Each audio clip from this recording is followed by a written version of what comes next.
ছোট্ট এই বাচ্চাটা হয়তো জানেও না ও কাকে ছুঁয়ে দেখল। অন্য কোনো ফুটবলার হলে হয়তো দূর দূর করে তাড়িয়ে দিয়ে নিজের গা বাঁচাতেন, তবে নামটা যে রোনালদো, ক্রিশ্চিয়ানো রোনালদো।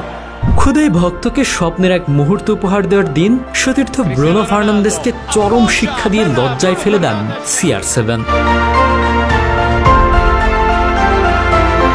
শিশু থেকে শুরু করে বৃদ্ধ, কোটি মানুষের আবেগের স্বপ্নের এক নাম ক্রিশ্চিয়ানো রোনালদো। যে স্বপ্নকে ছুঁয়ে দেখার আশায় টিভি স্ক্রিনে তাকে দেখে নির্ঘুম রাত কাটায় অসংখ্য মানুষ, তেমনই এক স্বপ্ন বোধহয় ছিল হঠাৎ মাঠে প্রবেশ করা ছোট্টই বাচ্চার।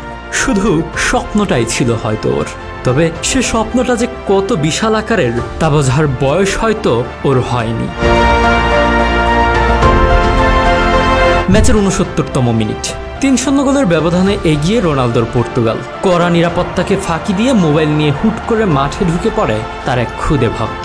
এমন সব মুহূর্তে অনেক খেলোয়াড়কেই দেখা যায় ভক্তের সংস্পর্শে না আসতে, তবে রোনালদো তো বরাবরই ব্যতিক্রম। তাকে দেখে দূরে সরে যাওয়া তো দূর, উল্টো আরো নিজের কাছে টেনে নেন এক গাল হাসি দিয়ে। এরপর ওই খুদে ভক্ত সেলফির আবদার করলে রোনালদো হাসি মুখে কোনো বিরক্তি প্রকাশ ছাড়াই তাতেও সায় দেন। ইউরোপিয়ান ফুটবল চ্যাম্পিয়নশিপে তুরস্কর বিপক্ষে ম্যাচটাতে রোনালদো শুধু এ কারণেই আলোচনায় আসেননি। সতীর্থ ব্রুনো ফার্নান্দেসকে একটি অ্যাসিস্ট উপহার দিয়ে তাকে অনেকটা লজ্জায় ফেলে দেন CR7।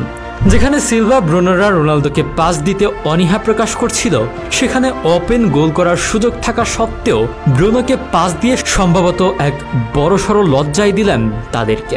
অবশ্য লজ্জায় ফেলে দেওয়ার উদ্দেশ্যে তো আর পাস দেননি রম, পাস দিয়েছেন দলের কথা চিন্তা করেই। আর্জেন্টিনা যেমন মেসির জন্য বিখ্যাত, ব্রাজিল যেমন নেইমারের জন্য, আর এই পর্তুগাল রোনালদোর জন্য। লাখ লাখ দর্শক টিভির পর্দায় বসে থাকেন শুধুমাত্র এই মানুষটার ক্যারিয়ারের শেষ ইন্টারন্যাশনাল যাত্রাটা উপভোগ করার জন্য। অন্যথায় অর্ধেক দর্শকও আদৌ পর্তুগালের এই ম্যাচ দেখতে বসতো কিনা তা নিয়ে আছে ঢের সন্দেহ।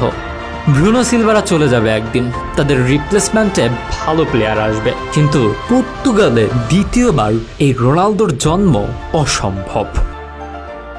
রোনালদো এদিন এতটুকুতেই ক্ষান্ত হননি, করেছেন রেকর্ডও।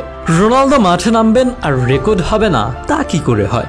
গত ম্যাচে করেছেন ইউরোর সর্বোচ্চ কি পাসের রেকর্ড, আর তুরস্কের বিপক্ষে ম্যাচে অ্যাসিস্ট করার মাধ্যমে রোনালদো এখন ইউরোর ইতিহাসে সর্বোচ্চ অ্যাসিস্টকারী, সর্বোচ্চ গোলদাতাও বটে। নিন্দুকেরা প্রায় প্রশ্ন তোলেন যে রোনালদো শুধু গোলই করতে জানেন। তাদের জন্য হয়তো সবচেয়ে বড় জবাব এটাই, এত বড় টুর্নামেন্টের সর্বোচ্চ অ্যাসিস্টের মালিক তাদের ওই শুধু গোল করতে জানা রোনালদো। সবশেষে বলতেই হয়, কতটা পথ পেরোলে তবে পথিক বলা যায়, কতটা নিবেদন থাকলে তবে 39-এ এসেও এভাবে অ্যাসিস্ট করা যায়, কতটা নিবেদন থাকলে এখনো দলের সেরা পারফর্মার হওয়া যায়।